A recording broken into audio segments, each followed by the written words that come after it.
বনলতা ৭০ বছর ধরে দুর্গাবাড়িতে আটকে রয়েছে। তার ভয়ে দুর্গাবাড়ির আশেপাশে কেউ যায় না।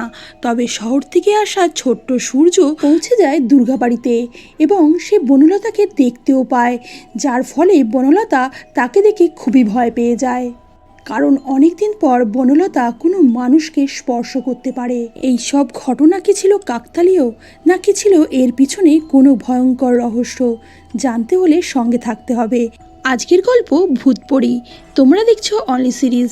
যারা চ্যানেলে নতুন আছো অবশ্যই করে সাবস্ক্রাইব করে বেল বাটন প্রেস করে দাও, আর যারা এই ধরনের ভিডিও দেখতে পছন্দ করে তাদের সাথে শেয়ার করো।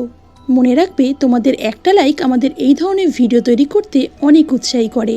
কাহিনীর শুরুতেই আমরা দেখি ছোট্ট সূর্য সিঁড়ি দিয়ে হাঁটছে। তার হাতে রয়েছে একটা ভায়োলিন এবং স্বপ্নে সে একটা ভায়োলিন বাজাচ্ছিল, যেটা বাজাতে বাজাতে সূর্য উঠে যায় ছাদের কার্নিশে এবং ভায়োলিনের আওয়াজে তার মা ছাদে উঠে আসে এবং সূর্যকে ওখানে দেখে খুবই ভয় পেয়ে যায়। তবে কোনো শব্দ না করে সূর্যকে জড়িয়ে ধরে এবং ওখান থেকে নামিয়ে দেয়। সূর্যর সম্বিত ফিরিয়ে এনে তাকে ঘরে ঘুম পাড়িয়ে রাখে।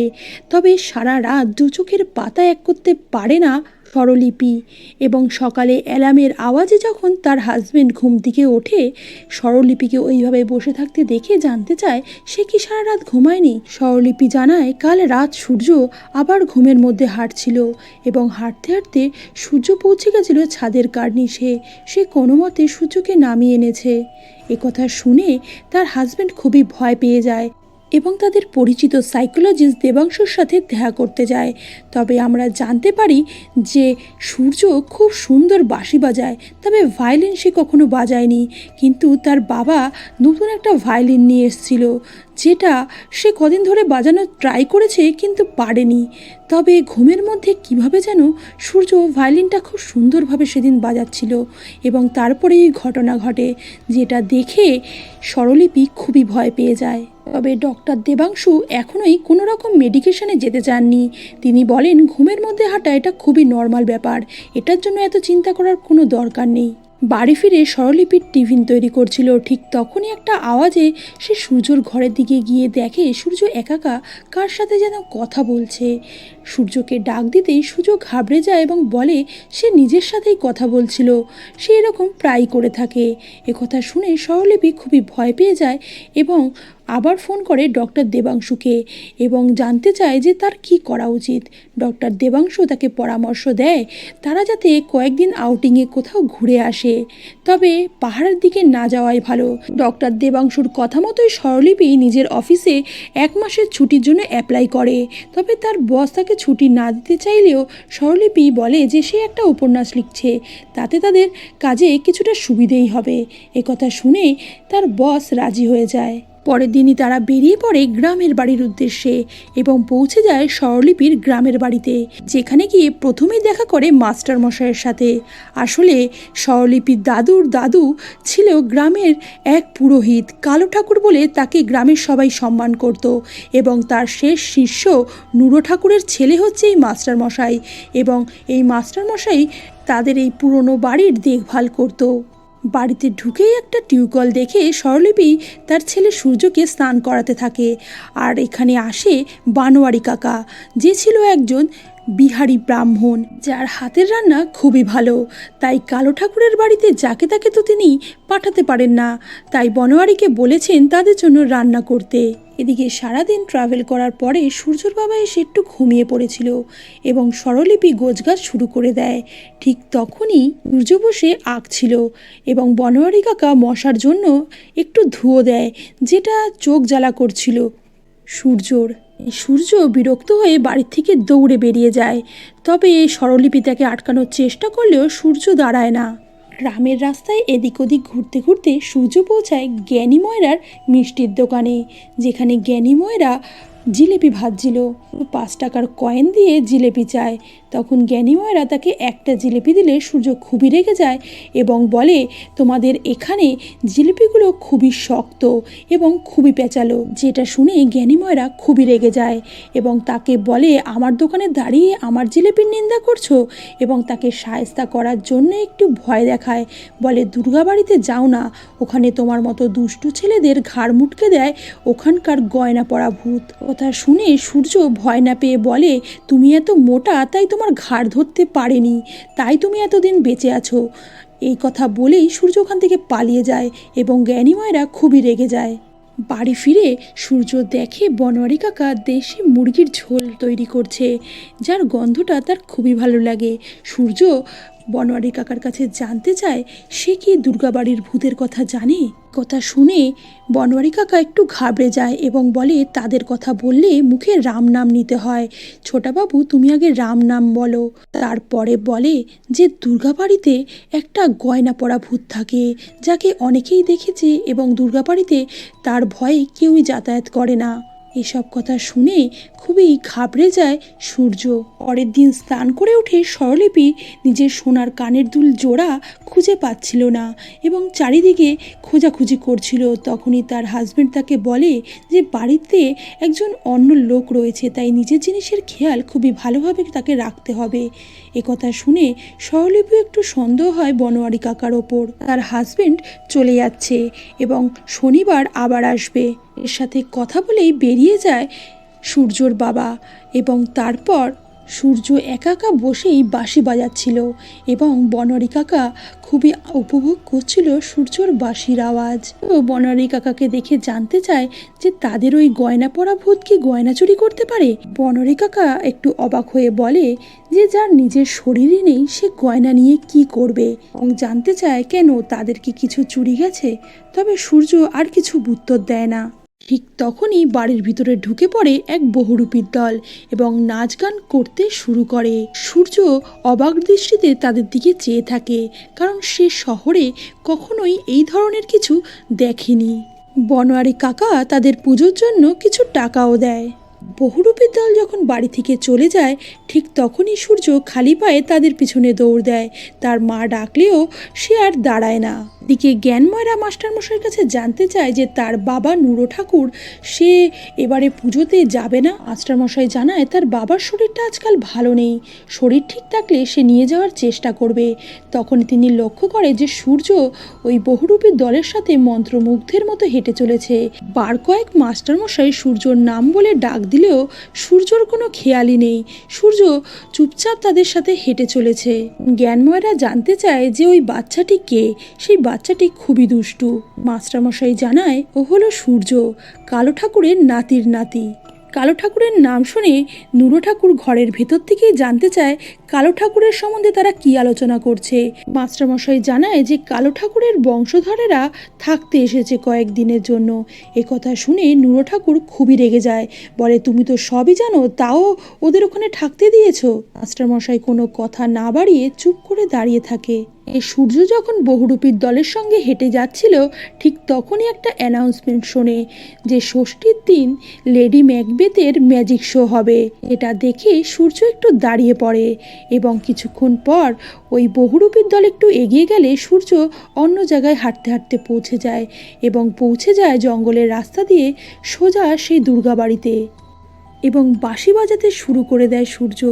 সূর্যর মধুর বাঁশির সুর বনলতা দূর থেকেই শুনছিল। তবে সূর্য খেয়াল করে যে দূরে বসে থাকা একটা মহিলা বাঁশি শুনছে। এটা দেখে সূর্য একটু অবাক হয়। ঠিক বনলতাও তখন বুঝতে পারে যে সূর্য তাকে দেখতে পাচ্ছে এবং বনলতা ঠিক তার সামনে এসে উপস্থিত হয়, যেটা দেখে সূর্য প্রথমে তাকে লেডি ম্যাকবেথ মনে করে। তবে বনলতা একটু বিরক্ত হয়ে জানায় সে বনলতা এবং প্রথমে তো সূর্যকেই সে কোনো ভূত মনে করে, কারণ ভূত ছাড়া বনলতাকে আর কেউ দেখতে পায় না।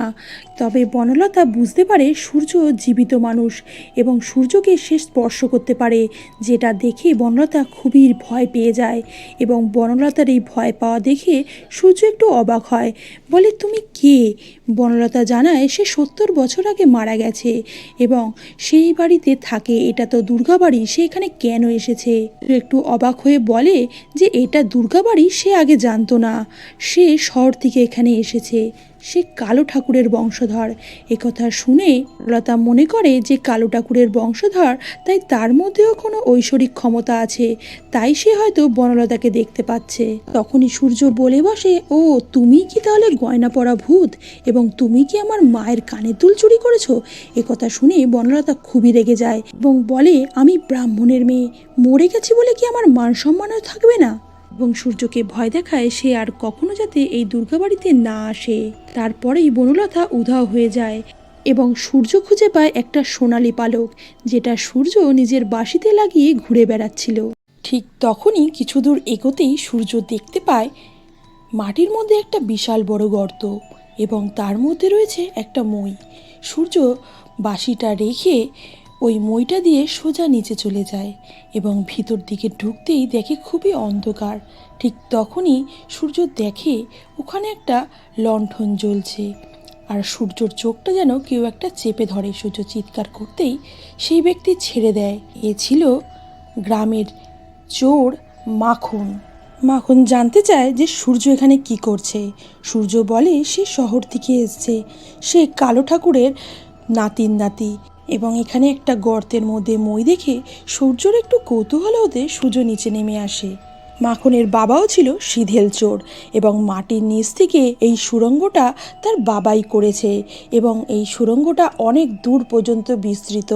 সুড়ঙ্গটা ধরে মাখন যে কোনো বাড়িতে যখন তখন পৌঁছে যেতে পারে। ওর তখন একটু সন্দেহ হয়, বলে, তুমি কি তাহলে আমার মায়ের কানের দুল জোড়া চুরি করেছো? মাখন বলে, কখন কি করছি আমার মনে থাকে না।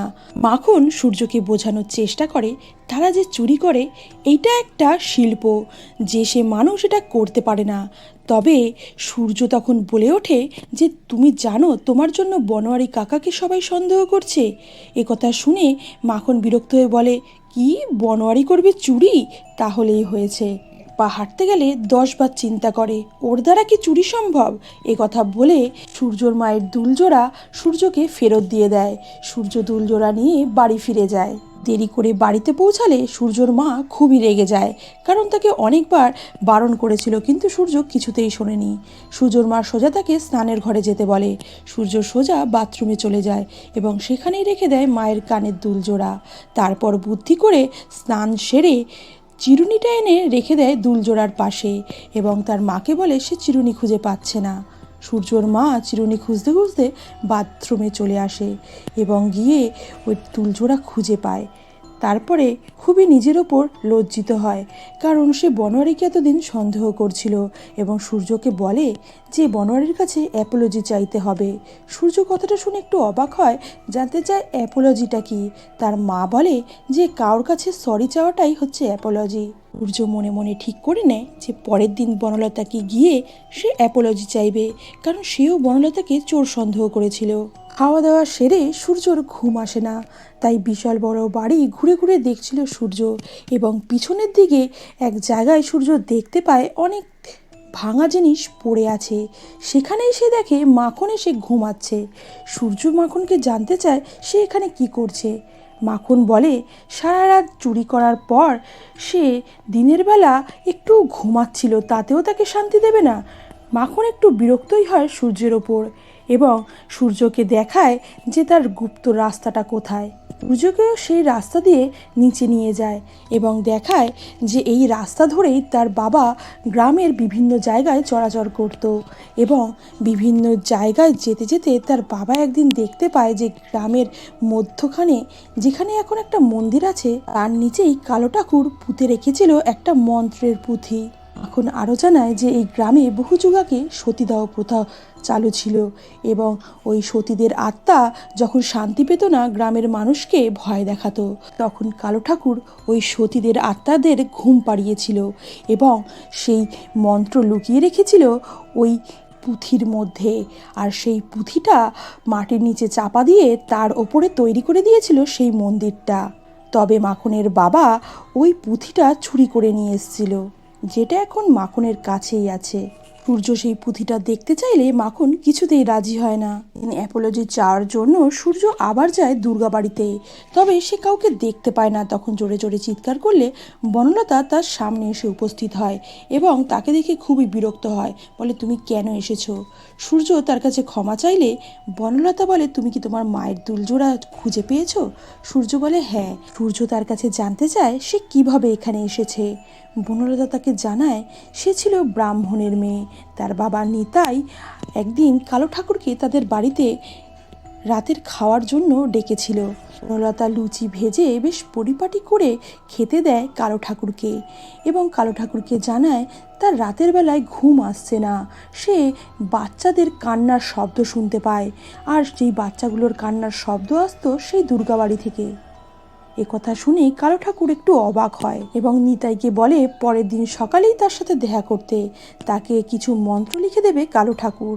পরের দিন কালো ঠাকুরের সাথে দেখা করে এসে নিতাই তার মেয়েকে জানায় যে কালো ঠাকুর তাকে বিধান দিয়েছে যে তার মেয়েকে আবার বিবাহ দিতে, কারণ তার মধ্যে মাতৃসত্তা জাগ্রত হয়েছে, তাই সে রাতে ঘুমোতে পারে না, বাচ্চাদের আওয়াজ শুনতে পায়।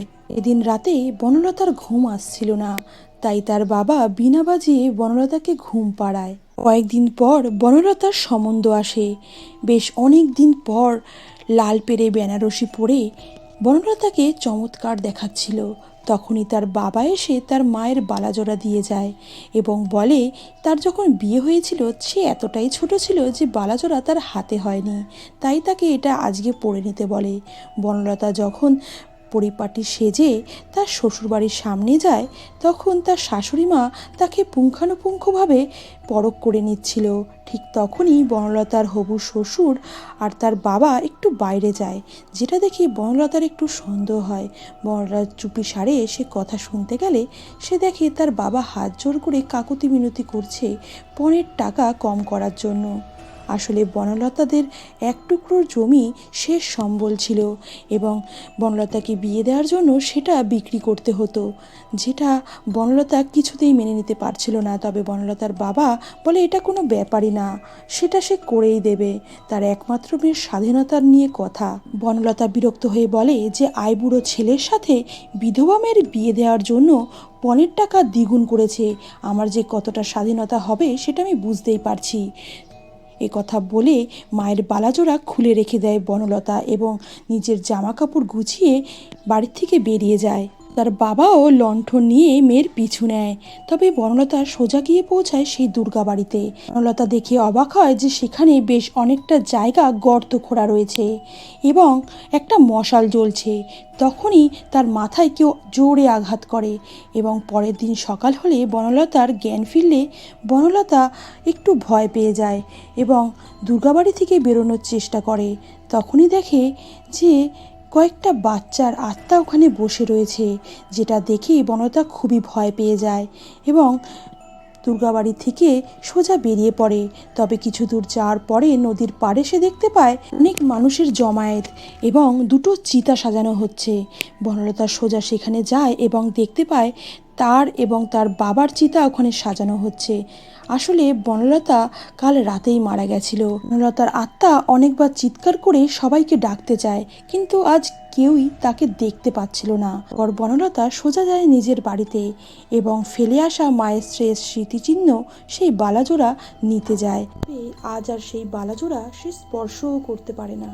এদিকে বাড়িতে কেউ না থাকার সুযোগে গ্রামের কিছু মহিলা এসে তাদের বাড়িতে চুরি করছিল। তবে বনলতা তাদের আটকানোর চেষ্টা করে, কিন্তু সে কিছুই করে উঠতে পারে না। বনলতা হতাশ হয়ে ফিরে আসে সেই দুর্গা বাড়িতে এবং সে দেখে তার বাবা বীণা বাজাচ্ছে, যেটা বনলতা শুনতে খুবই ভালোবাসত। বনলতা কাঁদতে কাঁদতে এসে বাবার পায়ের সামনে শুয়ে পড়ে এবং কখন যেন তার ঘুম এসে যায়। ঘুমের মধ্যে সে স্বপ্ন দেখে, যে স্বপ্নটা ছিল বনলতা একা একা হাঁটছে, তারপর সে শুয়ে পড়েছে এক নৌকার মধ্যে এবং হঠাৎ করে তার শরীরটা হালকা হয়ে উঠতে শুরু করে। ঠিক তখনই বনলতার ঘুম ভেঙে যায়, যার পর বনলতা আর কোনো দিন ঘুমাতে পারেনি। 70 বছর ধরে বনলতা জেগেই রয়েছে। বনলতা সূর্যকে জানায় ঘুমাতে পারলে তার হয়তো মুক্তি হয়ে যেত, কারণ তার আগে পরে বহু মানুষ মারা গেছে, তবে কেউ বনলতার মতো এইভাবে আটকে থাকেনি। বনলতা সূর্যকে জানায় যে বাচ্চাগুলোর ভূত সে দেখেছিল, সেই বাচ্চাগুলোকে পরী হয়ে যেতে দেখেছে বনলতা। হয়তো মানুষ মরে পরী হয়ে যায়, তবে বনলতা তাদের স্পর্শ করতে গেলে তারা উধাও হয়ে যায়। সূর্য সেদিন বনলতার সাথে কথা বলার পর বাড়ি ফিরছিল, ঠিক তখনই মাখনের সাথে তার দেখা হয়ে যায়। মাখন জানতে চায় যে সে এখানে কি করছে। সূর্য কিছু বলতে না চাইলেও মাখন বলে, তুমি কি এখানে বনলতার ভূতের সাথে কথা বলছিলে? সূর্য চুপ করে যায় এবং বলে যে বনলতা এ বাড়িতে আটকে রয়েছে এবং ওর ঘুমই আসছে না। তোমার ওই বইটা দেবে, যাতে সতীদের ঘুম পাড়ানোর মন্ত্র লেখা আছে। তবে মাখন ওই বইটা দিতে চায় না, কারণ ওই বইটায় তারা পুজো করত। এদিকে সূর্য যখন দুর্গাবাড়ি থেকে বাড়ি ফিরছে, তখন জ্ঞানময়রা তাকে দেখে ফেলে এবং খুবই ভয় পেয়ে যায়। সোজা যায় নুরো ঠাকুরের কাছে এবং জানায় সূর্যকে সে দুর্গাবাড়ি থেকে বেরোতে দেখেছে। এ কথা শুনে নুরো ঠাকুর বলে, মরবে, সবাই মরবে। দিকে বাড়ি ফিরে সূর্য যখন কালো ঠাকুরের ভাঙাচোরা জিনিসগুলো ঘাঁটতে থাকে, ঠিক সেখানেই সে একটা বীণা পায়, যেটা সে স্বপ্নে দেখেছে। রাত হয়ে আসলে বনওয়ারি কাকা ধর্মগ্রন্থ পড়ছিল, ঠিক তখনই তার আলোটা দপদপ করে জ্বলতে থাকে এবং বনলতা বাড়ির মধ্যে প্রবেশ করে। সূর্যকে শিলালিপি ভূতের গল্প বলে ঘুম পাড়াচ্ছিল। তবে সূর্য যখন শিলালিপির কাছে জানতে চায় যে ভূত বলে কিছু হয়, তখন শিলালিপি উত্তর দেয়, ভূতরুত বলে কিছু হয় না। সূর্য ঘুমিয়ে পড়লে শিলালিপিও পাশে ঘুমিয়ে পড়ে। ঠিক তখনই সূর্য স্বপ্ন দেখতে শুরু করে। সে হাঁটছে এবং ঘুমের মধ্যে সূর্য উঠে পড়ে এবং বারান্দা দিয়ে হাঁটতে থাকে। ঠিক তখনই তাকে ধরে ফেলে বনলতা এবং সূর্যর ঘুম ভেঙে যায়। তবে নিজেকে স্লিপ ওয়াকিং করতে দেখে সূর্য খুবই বিরক্ত হয় এবং বনলতাকে বলে, আমার মা বলেছে ভূতটুত বলে কিছু হয় না। বনলতা একটু বিরক্ত হয়ে ওপরে ঠাকুরের ফটো দেখিয়ে বলে, তাহলে তো ঈশ্বরেরও কোনো অস্তিত্ব নেই। কথা শুনে সূর্য কাঁদতে থাকলে বনলতা তার চোখের জল মুছিয়ে দিয়ে বলে যে তোমাকে ঠিক করতে হবে যে বনলতা আছে কি নেই। 1 বছর পর মানুষের গায়ের গন্ধ পেয়ে বনলতা কেঁদে ফেলে। সূর্য একটু অবাক হয়, বলে, তুমি তো ভূত, তাহলে তোমার তো বলা উচিত হাউমাউ খাও, মানুষের গন্ধ পাও, কিন্তু তুমি কাঁদছো। কথা শুনে বনলতা বলে, রূপকথার গল্প পড়ে তোমার মাথাটা পুরো গেছে, যাও তুমি গিয়ে শুয়ে পড়ো, অনেক রাত হয়েছে। বনলতা এই বলে চলে যায়। ঠিক পরের দিনই নুরো ঠাকুর তার ছেলে মাস্টারমশাইকে পাঠায় শিলালিপিকে সাবধান করার জন্য, কারণ জ্ঞানময়রা সূর্যকে দেখেছে দুর্গাবাড়ি থেকে বেরোতে। কথা শুনে শিলালিপি একটু অবাক হয় এবং বলে সে ভূতের ব্যাপারে খুব একটা বিশ্বাস করে না। তবে মাস্টারমশাই বলে, বিশ্বাস নাই করো, কিন্তু সাবধান থাকতে ক্ষতি কী। শিলালিপি সূর্যকে খুঁজতে খুঁজতে ছাদে গিয়ে দেখে সূর্য ওই পুরনো বীণাটা ঠিক করছে এবং শিলালিপি বলে যে এটা যেখানে ছিল সেখানে রেখে দাও এবং তুমি দুর্গাবাড়িতে যাবে না। কথা শুনে খুব একটা আমল দেয় না ছোট্ট সূর্য। নিচে গিয়ে দেখে যে মাখন এসে বসে আছে। সূর্য জানায় যে ওখানে কালো ঠাকুরের একটা ঘর আছে এবং ঘরের মধ্যে হয়তো এমন কিছু লেখা থাকবে যেখানে বনলতাকে ঘুম পাড়ানোর যায়, তাই তাদের ওই রুমে একটু ঢোকা উচিত। কথা শুনে প্রথমে তো মাখন খুব একটা রাজি হয় না, তবে বারবার বলায় মাখন ওই রুমে ঢোকে এবং একটা দেরাজের তালা খুলে সে একটা পুঁথি পায়, যাতে লেখা ছিল, যদি বনলতাকে কেউ স্বপ্নে দেখে তাহলে তার খুবই বিপদ। কথা শুনে মাখন জানতে চায় সে কি কখনো বনলতাকে স্বপ্নে দেখেছে। সূর্য জানায় সে স্বপ্নে কখনোই বনলতাকে দেখেনি। পরের দিন আমরা দেখি যে বনলতার সাথে সূর্য মেলায় এসেছে লেডি ম্যাকবেথের ম্যাজিক শো দেখার জন্য।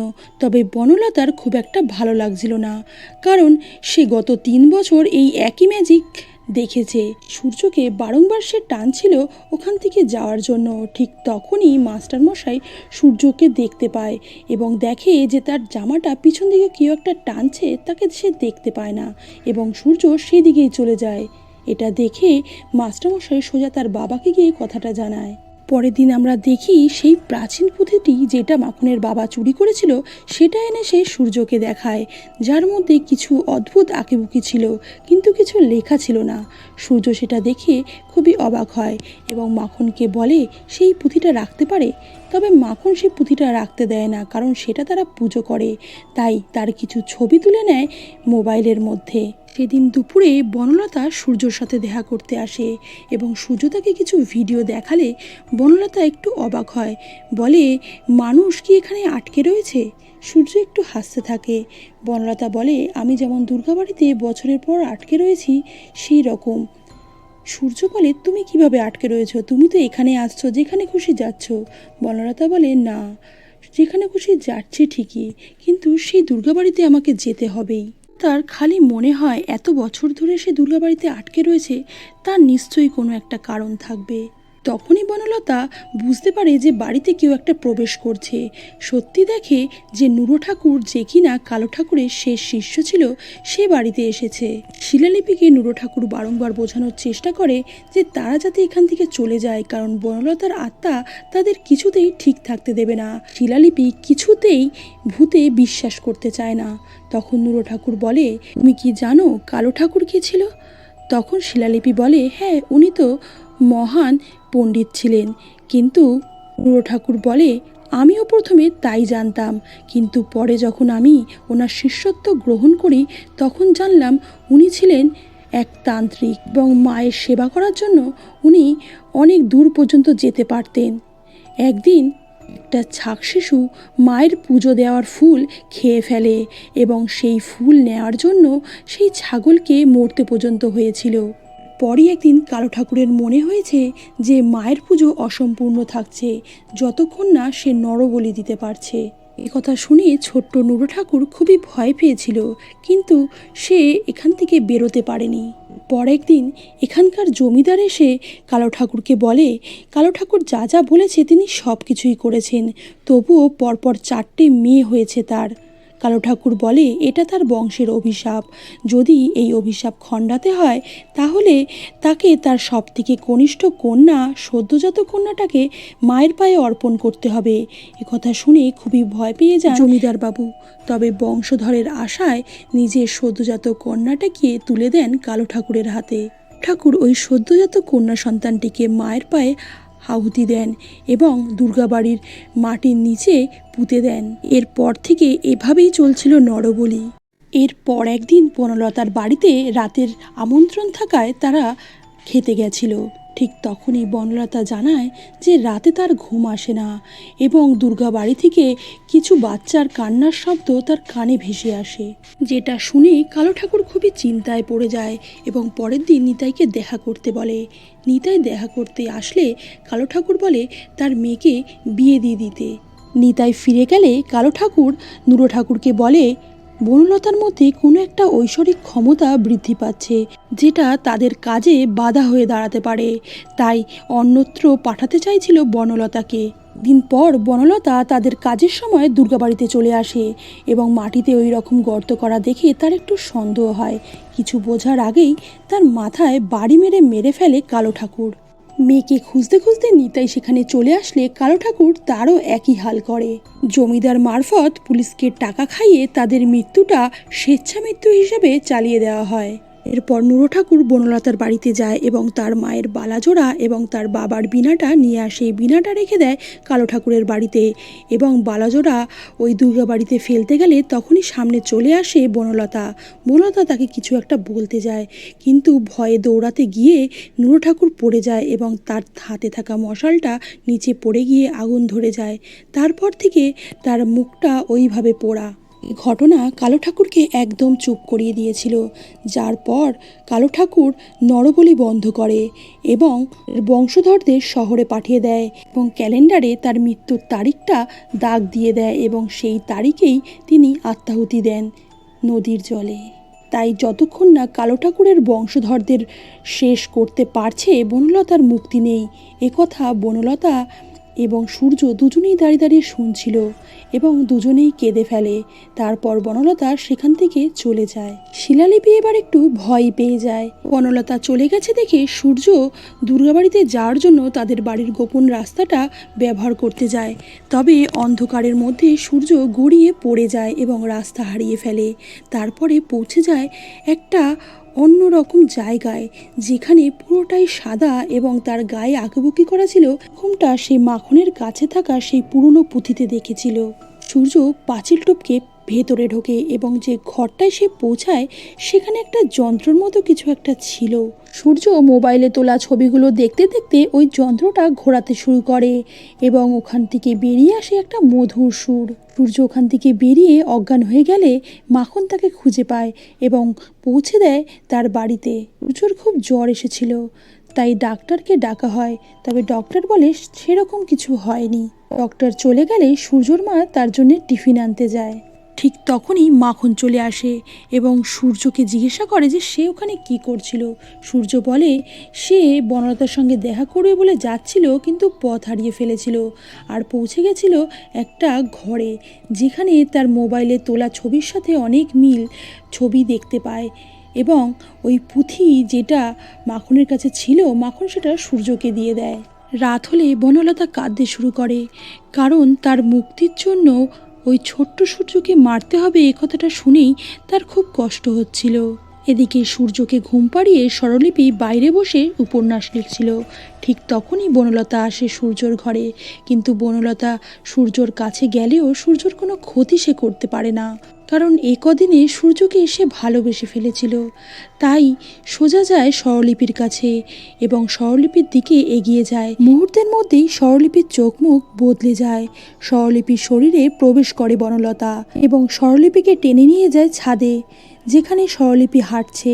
ঠিক সেই সময় সূর্য ঘুমের মধ্যে সেই স্বপ্নটা দেখে এবং স্বপ্নের মধ্যে সূর্য বীণা বাজাচ্ছিল এবং বনলতা সেখানে শুয়েছিল এবং আস্তে আস্তে বনলতা পরি হয়ে যায়। এদিকে স্বরলিপি হাঁটতে হাঁটতে তখন কার্নিশে পৌঁছে গেছে এবং পা বাড়ায়, কিন্তু স্বরলিপি নিচে পড়ে না, পড়ে যায় ছাদের মধ্যেই। এদিকে সূর্যর ঘুম ভেঙে গেলে সূর্য অবাক হয়ে দেখে তার হাতে বীণা রয়েছে।